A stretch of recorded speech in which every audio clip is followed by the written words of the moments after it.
The first thing I remember is the dust, fine gray and ancient, lifting off the cracked concrete like breath from a sleeping animal.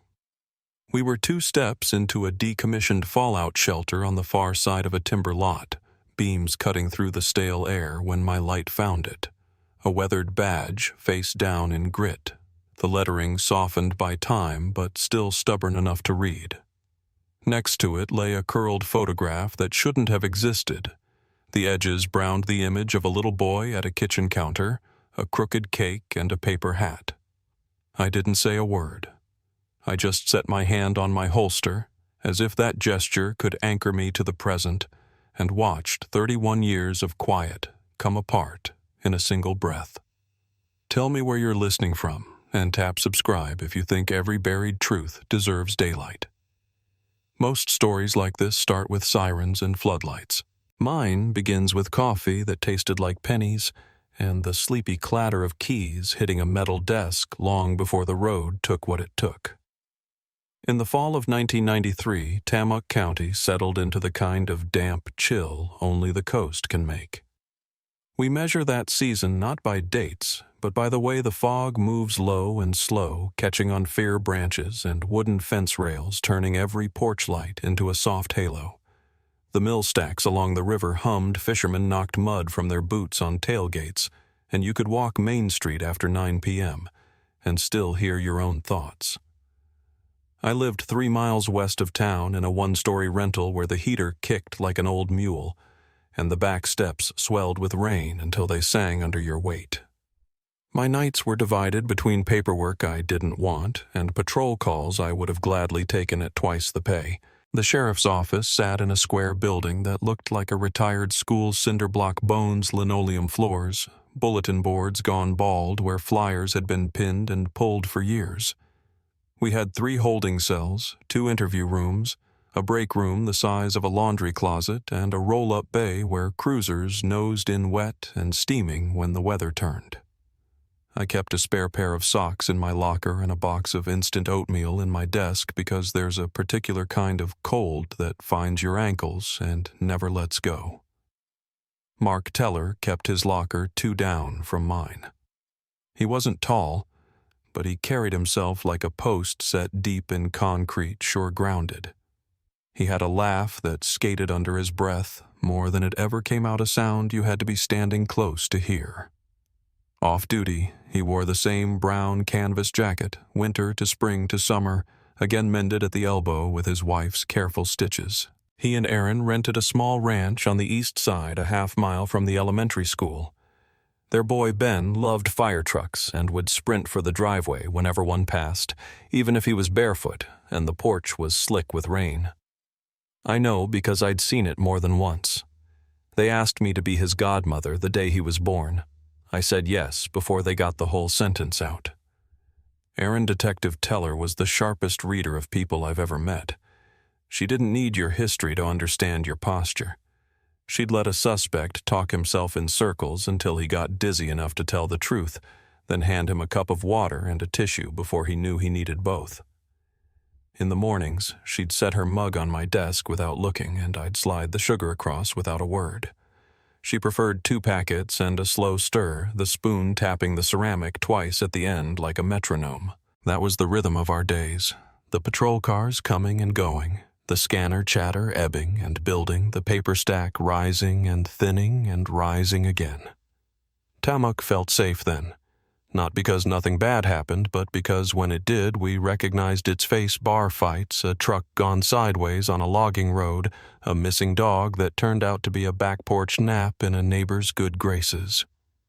People waved with their whole hand when they passed a deputy, and the coffee at Betty's Diner went on the house if you were still in your uniform after dark. On Saturdays, the high school field smelled like wet turf and popcorn. On Sundays, you could hear hymns drifting from the Baptist church if you cracked the cruiser window by the stoplight and let the town roll through you. The first draft of a fault line showed up as ordinary things often do. That September, I noticed the county maintenance calendar had a blank one of the old civil defense parcels up along the ridge hadn't been inspected in years. The notation was a line of numbers and initials no one recognized anymore, the kind of oversight that gets filed under someday. I drew a star next to it in my notebook and told myself I'd ask facilities after shift change. I didn't. That star is still there, pale under layers of pencil and erasable pen, like a bruise that never got the ice it needed.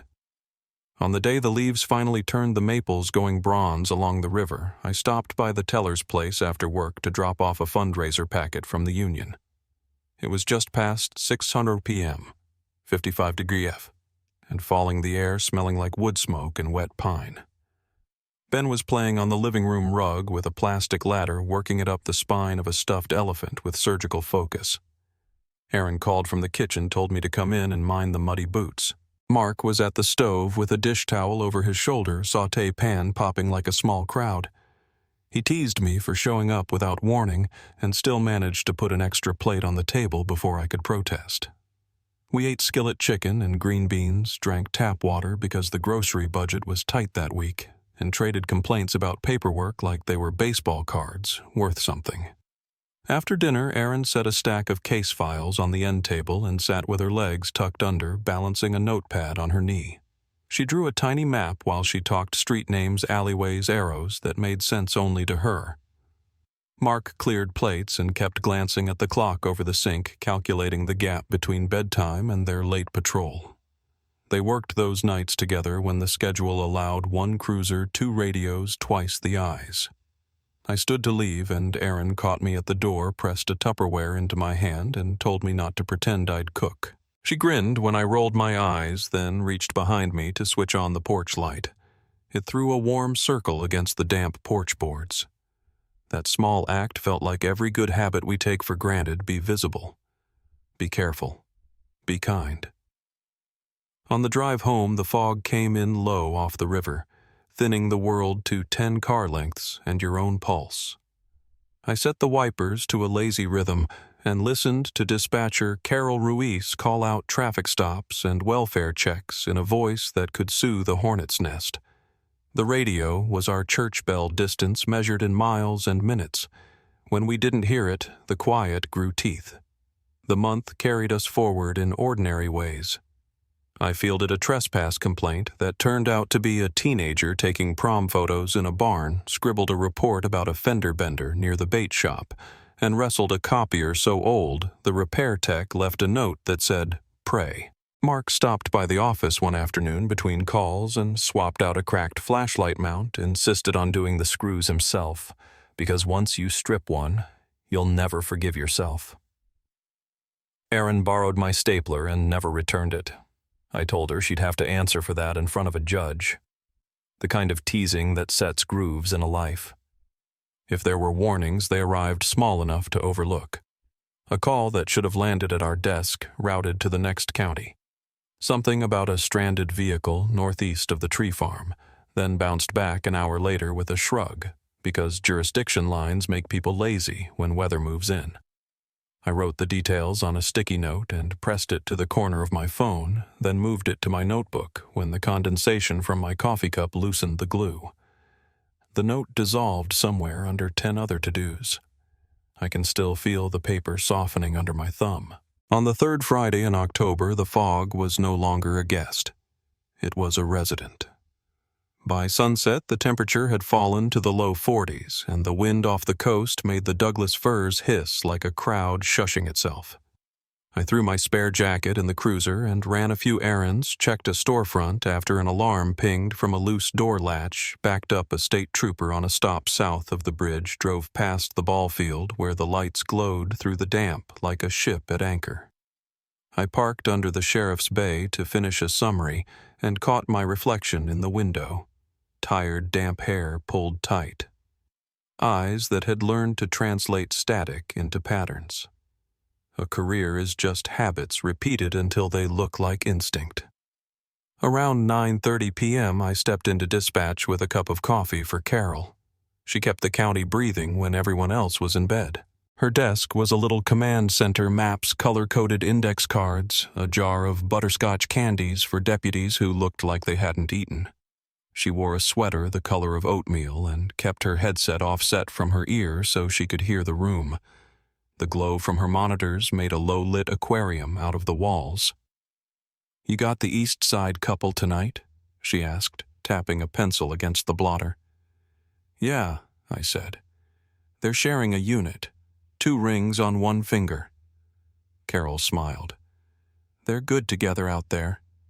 I nodded. "They are." She glanced at a post-it. "School fundraiser. Did you get your cookies?" "Green beans," I said. "Budget chicken. I got sent home with leftovers and a lecture." Carol laughed softly. "Good. People who love you, feed you." At 10:00 p.m., Mark and Aaron pulled into the bay for a quick top-off and a restock fresh blanket in the back spare first aid kit, a cassette for the dash cam because we hadn't moved to digital yet. I walked out to the concrete lip and leaned on the doorframe while they checked their list. Mark tightened a mount, tugged it once like a mechanic testing a wheel. Aaron flicked the dome light twice, satisfied with the glow. "Stay warm," I said. "Tell that to my toes." Aaron shot back, then winked. Ben would be asleep by then. 7:30 bedtime. Nightlight shaped like a lighthouse, a habit of kicking off his covers and curling into himself like a question mark. If he was restless, Mark would hum until he stilled. I knew the tune once. I can't find it anymore when I try. They eased out taillights, swallowed by a gray that made every yard look like a mile. I watched the red blur until it thinned, then turned back toward my desk and the stack waiting for me. I signed a property receipt. I answered an email from a deputy who spelled my name with a K and decided I'd correct him tomorrow. I underlined a line on a training memo about the importance of logging every stop, even the nothing ones. The minutes made a tidy column. At 10:22 p.m., Carol's voice drifted from the doorway. "County 19 status." I listened for the reply without thinking, body tuned to that call and answer the way you don't notice your own breathing until a flight of stairs makes you count. The radio crackled, then settled. I sat back in my chair, file-open pen warm in my hand. Carol tried again a minute later, calm measured. Fog eats signal. Patrol eats time. We never worry on the first call. I pulled my jacket off the chair and set it on the corner, a promise to myself to leave on time for once.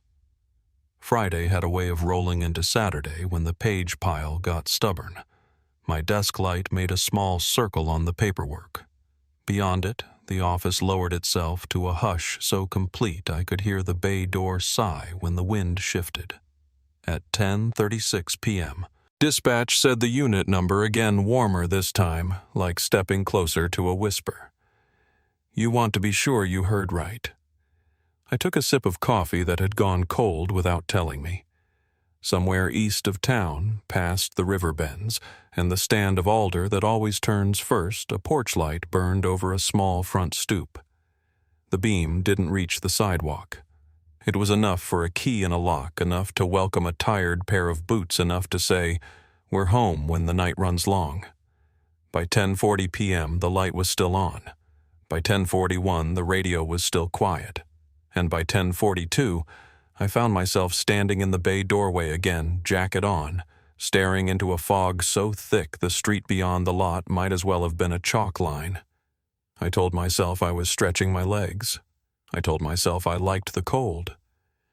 What I didn't say out loud was the thing every cop learns to feel long before she admits it, how a simple silence can lean on a town, how a road can hold its breath, how a porch light can wait longer than it should.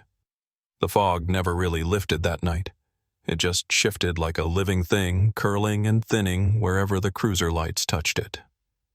I stood under the bay light with my radio pressed close, listening to the empty static where 2 voices should have been. Mark and Aaron had checked in at 10:21, a routine welfare call up near County Road 19. Then nothing. No follow-up, no code, not even the rustle of a mic brushing a sleeve. Carol tried them 3 more times, her voice steady, patient practiced. Still nothing. I told myself it was a dead patch, that their signal would come back as soon as they cleared the ridge. But I knew that stretch of road, it was desolate, sure, but never dead. You could pick up a signal there if you so much as sneezed into the handset. By 10:45, I'd already grabbed my jacket. The cruiser keys rattled in my hand as I walked out to the lot. Carol caught my eye through the dispatch glass. She didn't need to say a word. We both knew what it meant when the air went that quiet. I checked in with Sheriff Henderson before pulling out. He looked up from his paperwork, frowning, and asked what I thought. Probably nothing I said. Probably he repeated, and that was the last word between us before the door closed. The drive east was slow and heavy. Every few miles, the road curved into another pocket of fog so thick it swallowed my headlights whole. The forest pressed close on either side. Tall furze branches laced overhead, their silhouettes shifting in the beam like the ribs of some sleeping animal. I kept glancing at the radio, half expecting a burst of static or Aaron's dry voice cutting in with a laugh and a curse about the reception. But the line stayed clean. It took 16 minutes to reach the turnoff onto County Road 19. That road was nothing but gravel and shadow, one of those places locals used only when they had to and out-of-towners avoided altogether. I'd been down it enough times to know its rhythm, a left bend, past the old pump house, a shallow dip, where the ditch pooled after rain, then 3 miles of pine before it forked near the ridge. I didn't see the cruiser until I was almost on top of it. It was parked half on the shoulder, half in the lane, headlights still burning through the haze. The engine was running low and smooth, that mechanical hum you can feel in your teeth when everything else is silent. Both front doors stood wide open. For a second, I thought they might be on a foot pursuit nearby. Doors open, radio range bad. Maybe they just stepped out. But then my beam caught movement inside the back seat. A small figure curled up, breathing slow. I pulled over, killed my siren, and approached. Slow, one hand resting on my sidearm, not out of fear, just reflex. The fog was wet against my face. My boots crunched over the gravel. When I leaned into the cruiser, the smell hit first blanket wool and the faint sweetness of shampoo. Then I saw him. Little Ben Teller, 6 years old, still in his pajamas, cheeks flushed from sleep. He blinked at the light, confused but calm, like he'd just woken from a dream he didn't remember. I whispered his name. He stirred but didn't seem afraid. "It's Sarah," I said quietly. "You're all right." He mumbled something too soft to catch. I scanned the front seat. Aaron's notepad on the dash, Mark's radio mic dangling by its cord, both their jackets gone. Aaron's service pistol was missing from its holster slot, but Mark's was still secured. The dash cam light was dead. I pressed eject on the recorder and the tape came out half chewed, the magnetic strip torn clean down the center. My stomach sank. That doesn't happen by accident. I called it in to dispatch, voice low and clipped. Found their unit. Mile marker 6 on County 19. Engine running, no officers in sight, child inside. Carol's reply came through a beat later, tight, with breath. Copy that. Sending units now. While I waited, I checked the perimeter. No tire tracks leading away, no footprints in the wet grass, just my own and the small scuff marks where the car had settled. I called softly into the woods their names, my breath clouding white in the beam of my flashlight. Nothing answered but the drip of water from the trees. Ben started to stir more fully as I got back to the car. He rubbed his eyes and looked around, puzzled, like he'd just realized something was missing. "Where's Mommy?" he asked. His voice was hoarse, small. I crouched beside the door and told him we were looking for her. He nodded once, then looked past me through the windshield toward the road behind us. He was standing there, he whispered. "Who was?" I asked. But he'd already gone quiet again, like the effort of remembering had worn him out.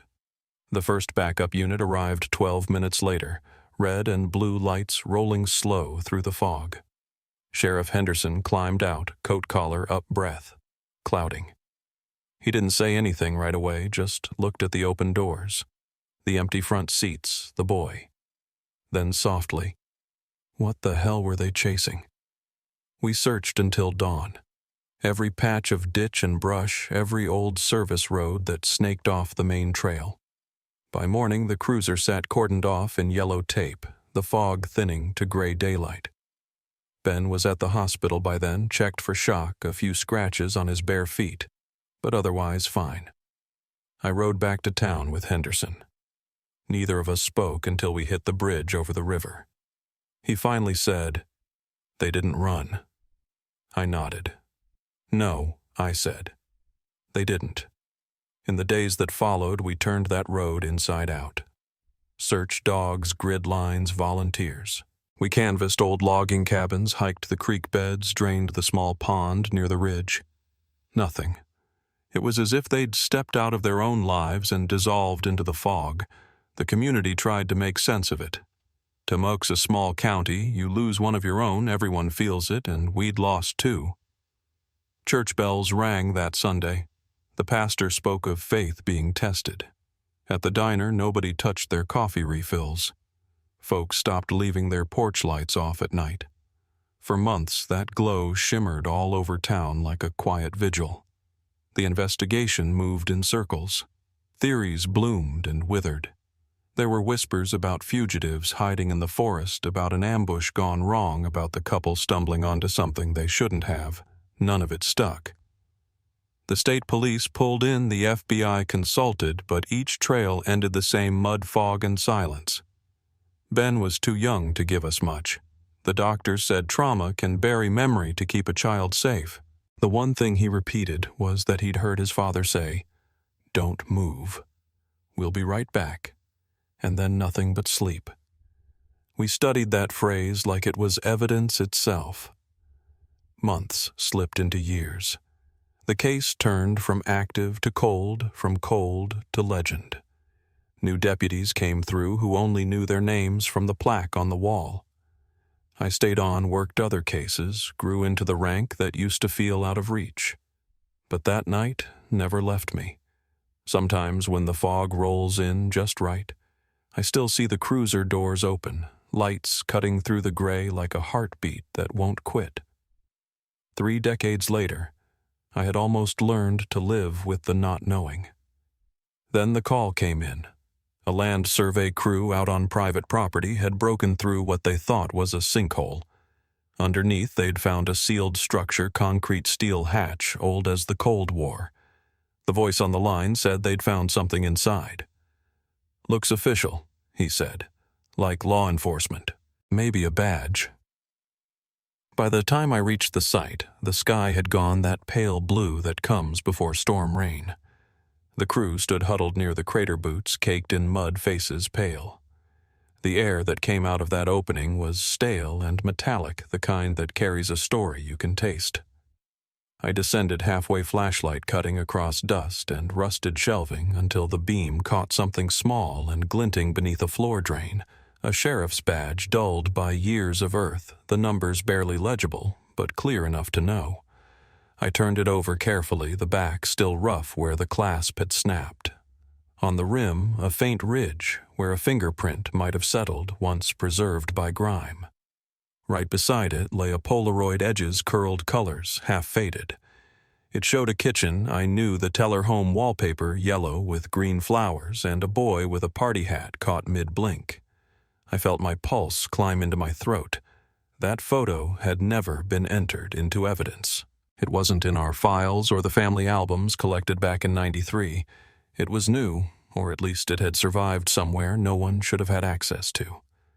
The forensics team arrived within the hour. I stepped back, watched them bag the badge, the photo, the fragments of an old cot rusted to the floor. The air was thick with that smell again, iron mildew memory. Above us, the wind hissed through the pines like a long sigh. When the last evidence tag was sealed, I stood at the lip of the pit and looked out across the timberline. The same woods that had swallowed them 31 years before. The fog was gone now, burned off by afternoon light, but the quiet had the same weight. For the first time in decades, I didn't feel like we were standing over a grave. I felt like we were standing at a door, and I couldn't shake the thought that somewhere just beyond the reach of that flashlight, the story that started on County Road 19 wasn't finished yet. The badge lay on the evidence table like a heartbeat that never stopped, dulled by 3 decades of soil, but still carrying the same number I used to call out over the radio, 712. I couldn't take my eyes off it. It felt like the room had shrunk around that single piece of metal.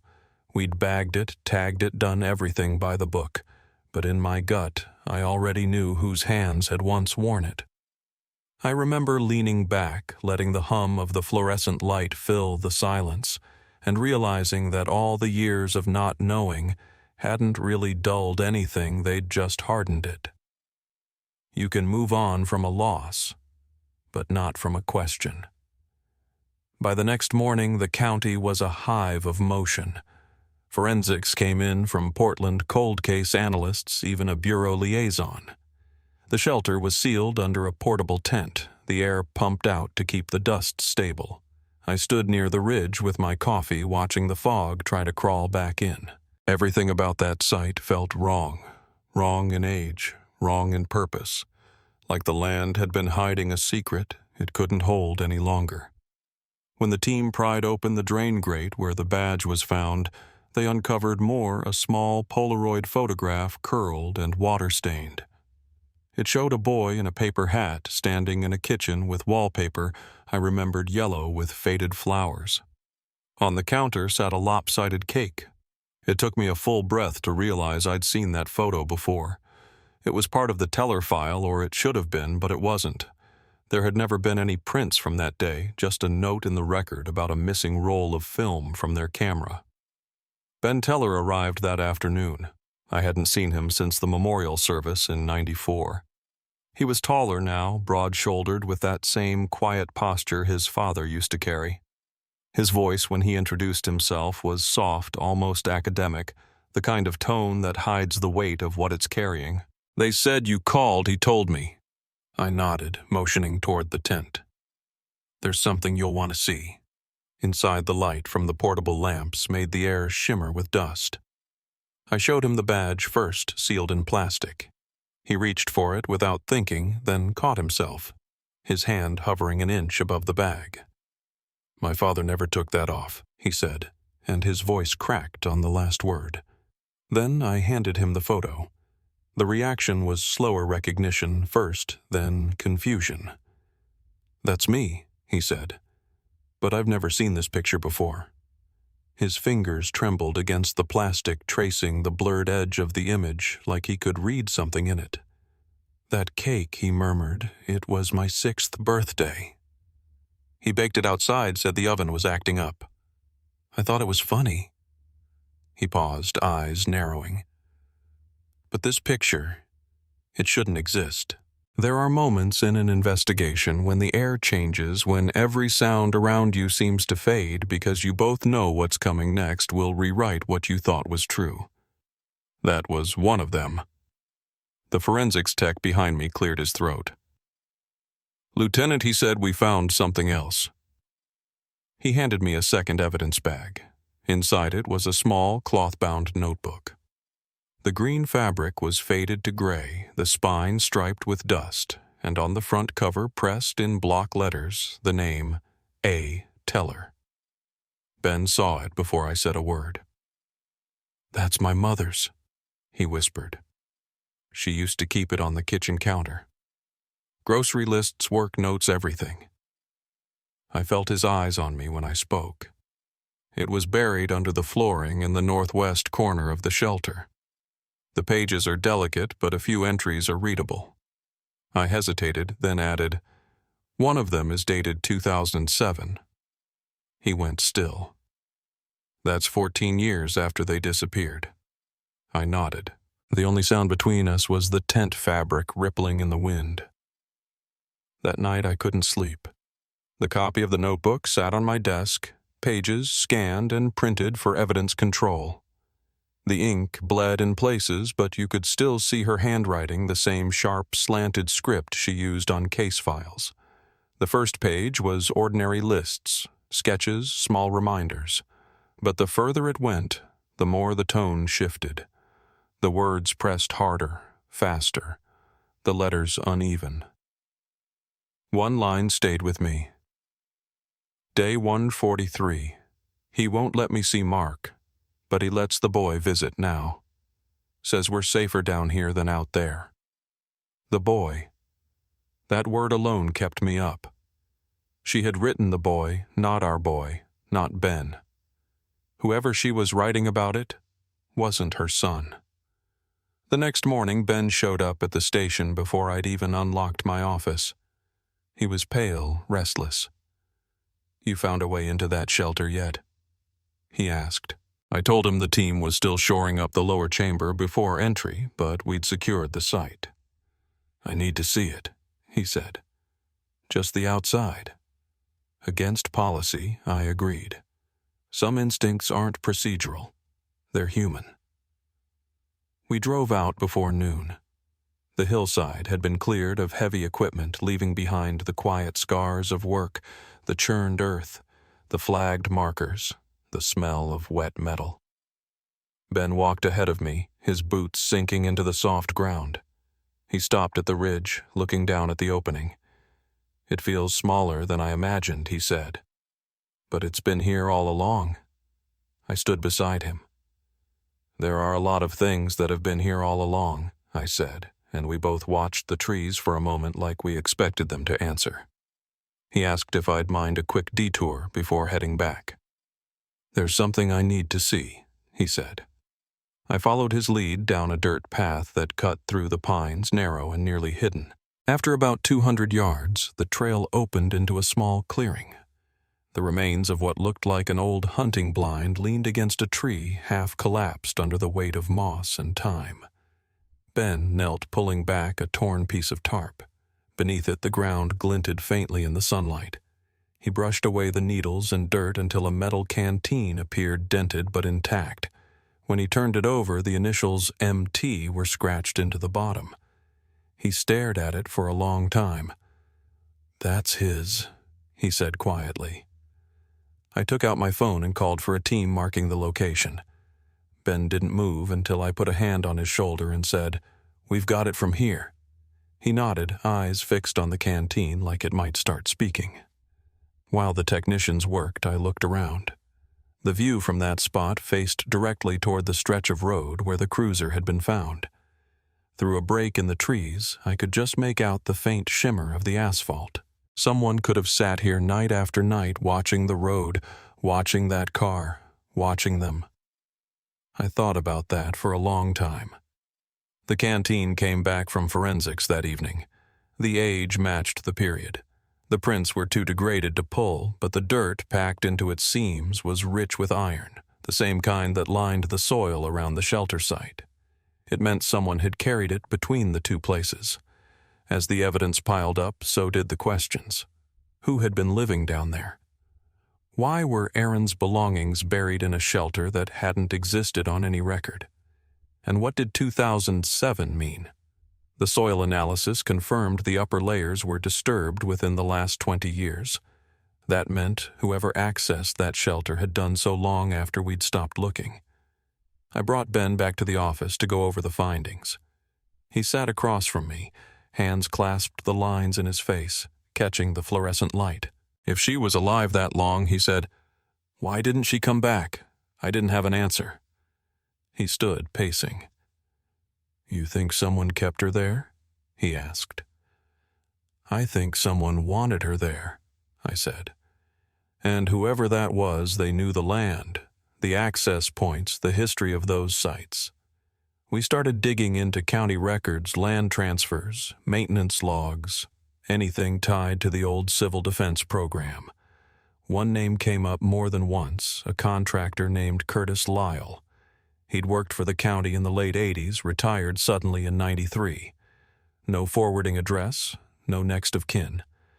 His personnel file was thin, but one line jumped out: Civil Defense Maintenance Division, Tamuk Ridge Zone.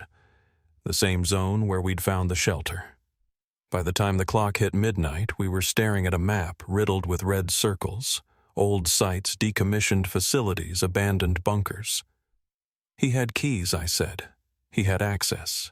Ben leaned forward, eyes fixed on one of the marks near the eastern ridge. "You think he took them?" I didn't answer. Sometimes silence is the only way to say yes without saying it. The next morning, we drove out to the property Lyle had last been assigned to a section of forest leased for decades and left untouched since his retirement. The gate was rusted but unlocked. We followed a narrow dirt road until it ended in a small clearing. At the far end stood a corrugated metal shed half buried in the slope of a hill. The padlock on the door was new. Too new. I told Ben to stay behind me. The air smelled of rain and cold iron. I cut the lock and eased the door open. Inside, the space was dim, lined with shelves of canned goods, old tools, boxes stacked to the ceiling, and on the far wall a corkboard covered in photographs. Every one of them was of Ben. Some were recent, taken from a distance outside a university building, a grocery store, a street corner. Others went back decades. Him as a teenager, as a boy, even one that looked like it was taken from an old family video. None of them had been taken by someone he knew. Ben's breath hitched. "He's been watching me," he said. I moved closer to the board, scanning the arrangement. Each photo was labeled with dates, places, and in some, a single initial written in red ink, K. Beneath the board, a small table held a stack of Polaroids and a leather-bound photo album. I opened it carefully. The first few pages mirrored the board, but deeper in the images, changed unfamiliar faces. Children, a woman who looked eerily like Erin standing in what appeared to be a basement, her hand resting on a boy's shoulder. It felt like the air had been drained from the room. I looked at Ben. His face was gray. "Who are they?" he whispered. I turned the last page. Taped inside the back cover was a note written in a child's uneven hand. "The man in the mask says we can't leave yet. Mommy says the door will open soon." I closed the album slowly, my hands shaking despite myself. In all my years in this job, I'd seen plenty of horror disguised as evidence. But that little note hit different. It wasn't proof of violence, it was proof of time, of how long someone could live in fear without the world ever noticing. When we left the shed, the sun was dropping behind the ridge, the light thinning to that pale orange that makes the woods look endless. Ben walked a few steps ahead, the album sealed in an evidence bag at his side. He didn't speak until we reached the cars. "He's been there this whole time," he said quietly. "Watching, planning." I didn't try to stop him when he added, "I'm going to find out what he wanted." The road out was silent except for the hum of the tires on gravel. As we turned back toward the highway, I glanced in the mirror at the trees closing behind us. There was something about the way the shadows seemed to hold shape even after the light was gone, like someone was still standing there, waiting. And I knew then, this wasn't over. We hadn't uncovered a grave. We'd uncovered a map.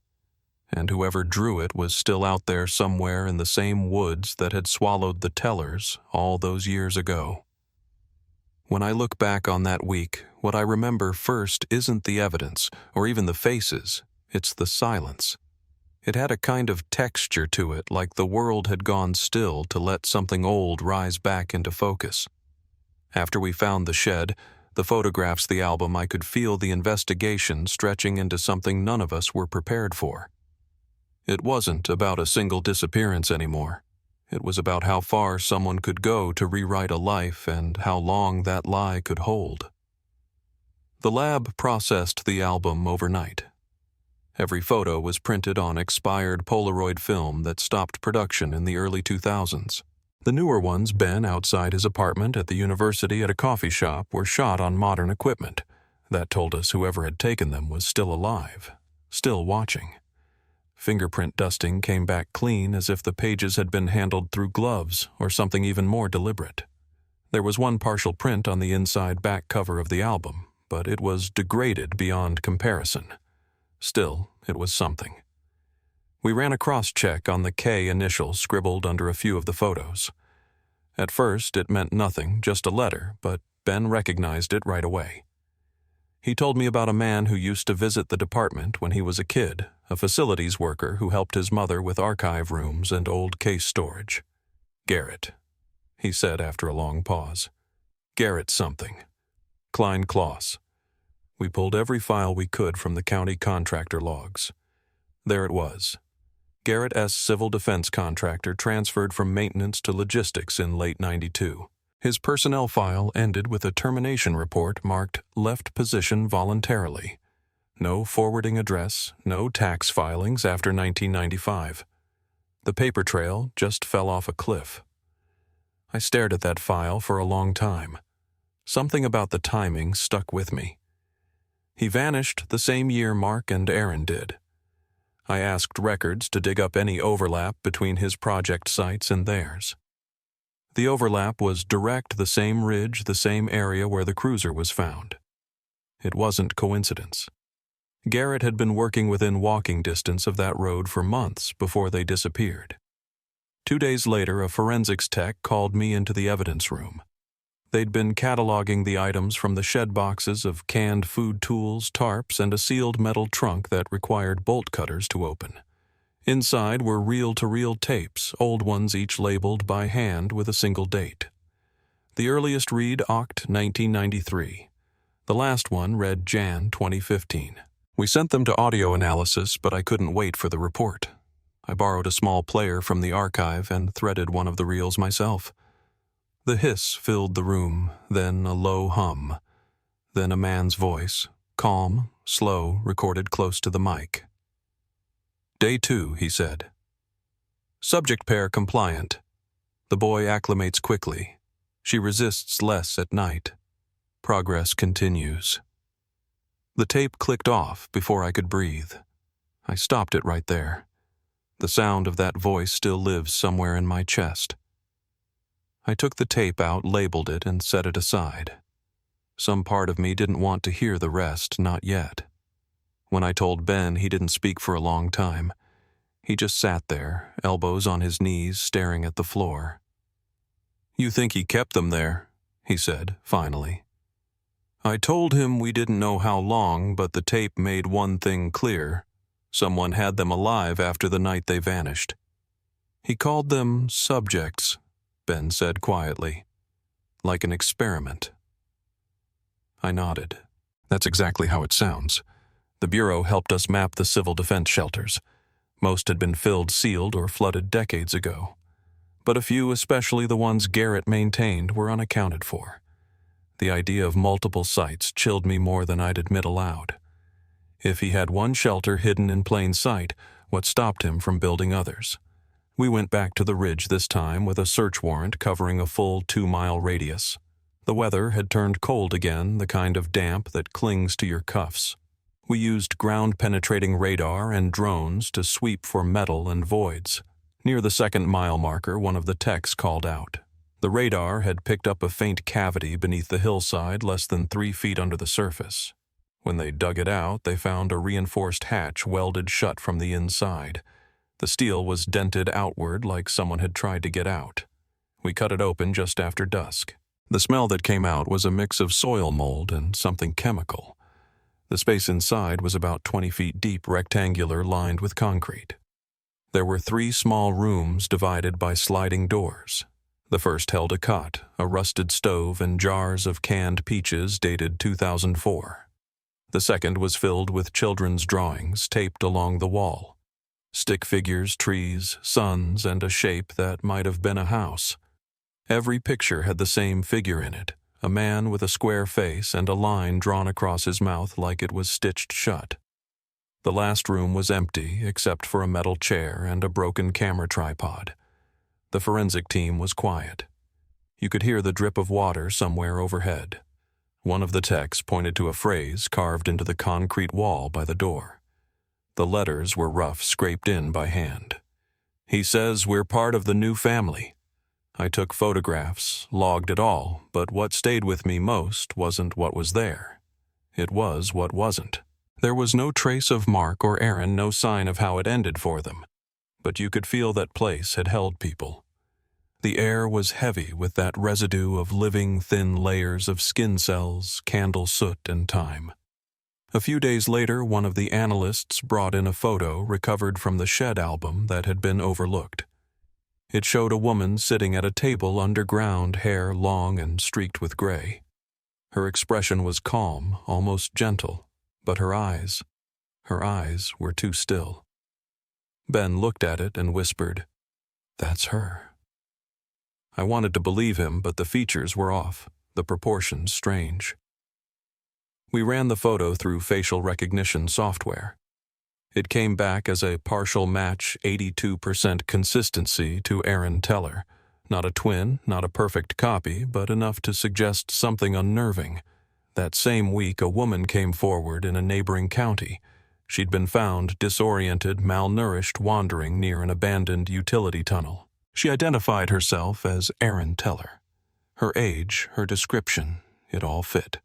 For a day, the department buzzed with hope. We ran the DNA. It wasn't her. It wasn't anyone related to the Tellers.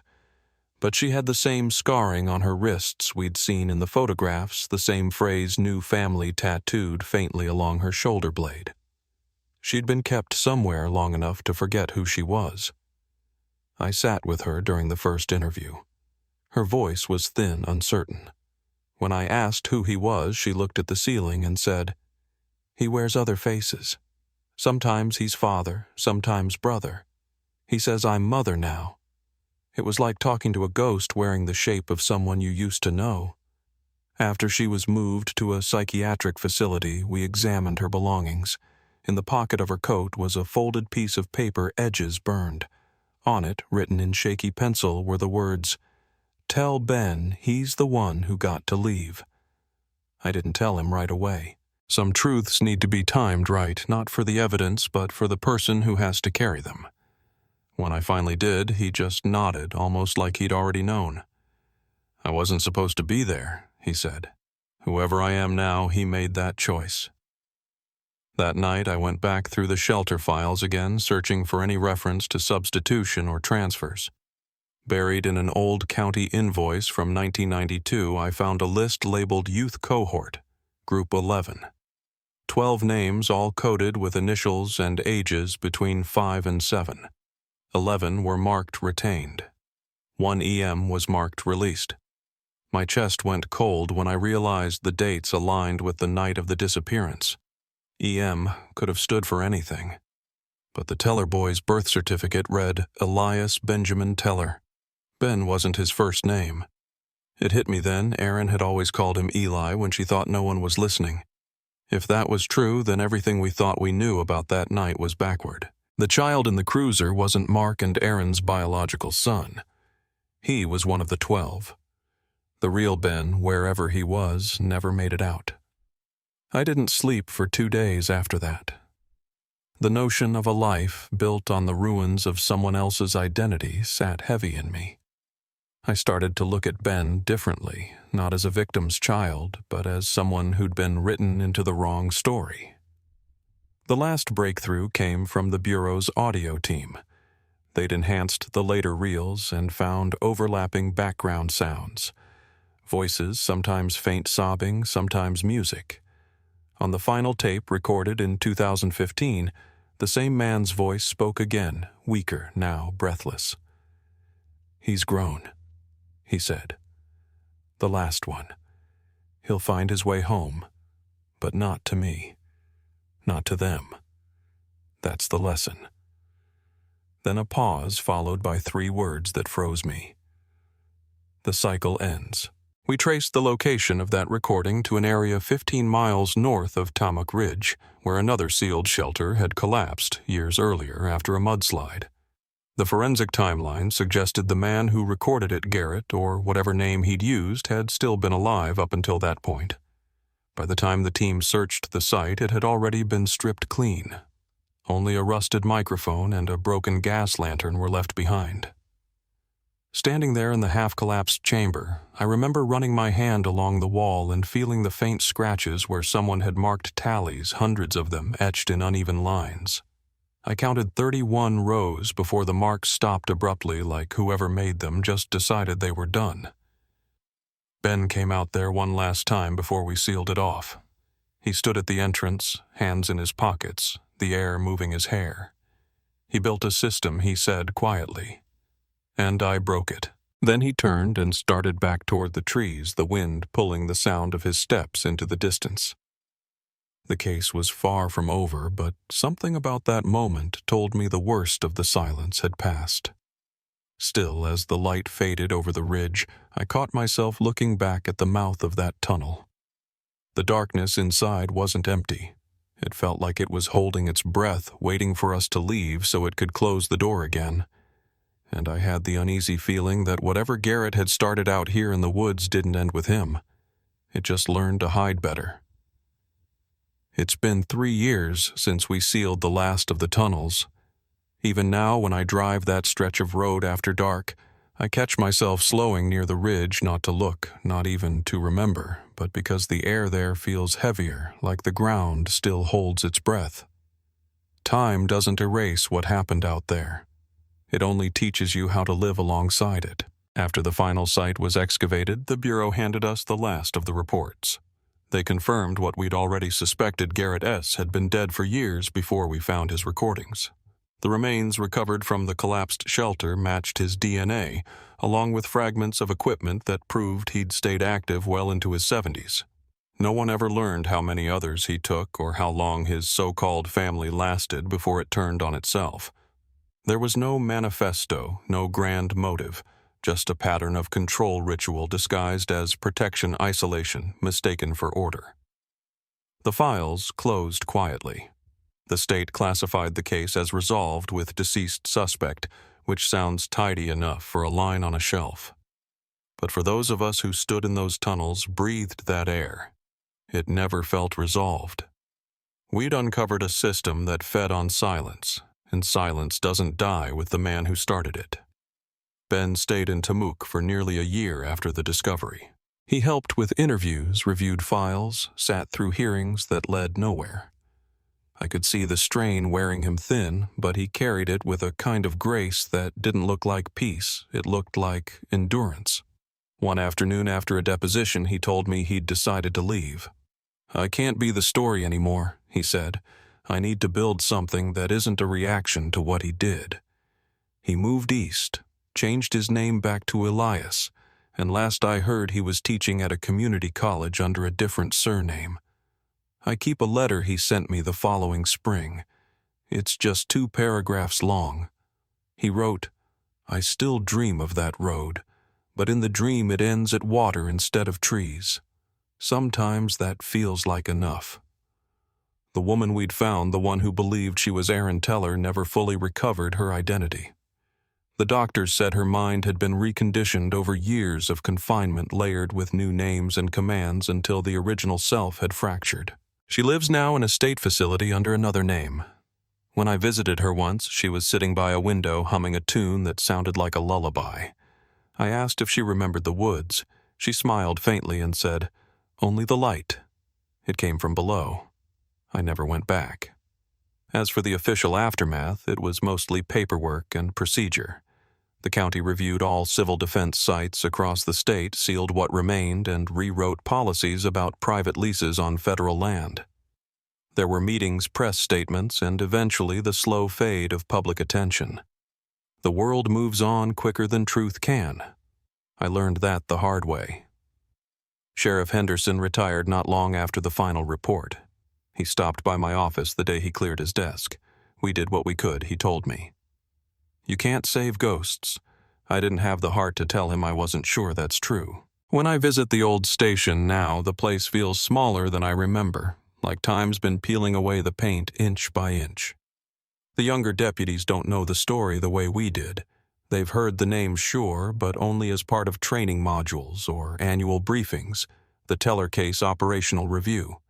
They don't hear the silence that followed every call we made that night. They don't know what it's like to find a child asleep in the back of a car while the world outside him disappears. Maybe that's for the best.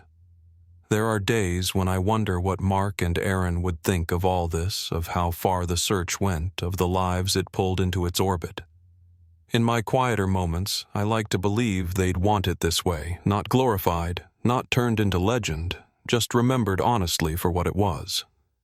Two good people doing their jobs, trying to protect their son, trapped in the orbit of someone who saw people as experiments. I think about that Polaroid, sometimes the one from the shelter, a boy with a crooked cake and a paper hat. The image has faded now, its color's almost gone, but I keep a copy in my desk drawer. It reminds me how fragile proof can be and how easily it slips through the cracks if you don't hold it close. In the years since I've come to understand that justice isn't a single moment. It's a long, uneven line stretching between what you find and what you choose to carry. The courts never handed down a sentence. No jury ever said the word guilty. But when we sealed that final tunnel and set the last evidence tag, I felt something shift. Not closure exactly, just a quiet sense that the ground had stopped lying. I still get letters from people who remember the tellers. Some from old neighbors, some from strangers who heard the story later on. They write about porch lights left burning, about the fog rolling through the trees at dawn. A woman once wrote that she keeps a candle in her window every October, not because she knew them, but because she believes remembering keeps the dark honest. I think she's right. Every now and then, when the autumn fog settles over the ridge, the county radio picks up faint interference, a fragment of static that flickers and fades. The new recruits laugh it off, say it's just weather. But those of us who were there pause for half a second, just long enough to listen. It's not that we expect voices. It's just habit, the same kind that kept us alive, the same kind that reminds us some silences have depth. I keep working cases, smaller ones now. Property thefts, missing persons that usually turn up. It's easier on the mind. But whenever I start to think I've seen enough to understand people, something reminds me how thin the line is between kindness and control, between care and captivity. Garrett's family was built on that line, and in its ruins I learned that truth has its own kind of mercy. It doesn't make you whole, but it stops the bleeding. Last winter I drove out to County Road 19 one more time. The trees have grown thicker since the 90s, their roots pushing through the asphalt like the earth trying to reclaim what it lost. The spot where the cruiser was found is almost invisible now, covered in brush and moss. I parked, stepped out, and just stood there for a while. The air was still the kind of stillness that hums in your bones. Somewhere in the distance a bird called once, then stopped. I didn't go there for answers. There aren't any left that would make sense. I went because the story deserved someone to bear witness, not the case file or the photographs, but the lives that passed through it. I said their names out loud, Mark, Aaron, Ben, and waited until the echo faded into the trees. It wasn't prayer exactly, just acknowledgement. When I turned back toward the car, the fog had started to rise again, curling low across the ground. It moved slow like breath. And for a brief second I thought I saw light filtering through it, soft, golden, almost like the glow from a porch left on for someone coming home. I know better than to believe in signs. But still I let myself stand there a little longer before getting back behind the wheel. Some stories don't end. They just go quiet. If this story stayed with you, share it not for views, not for the record, but so no one's name gets lost to the dark.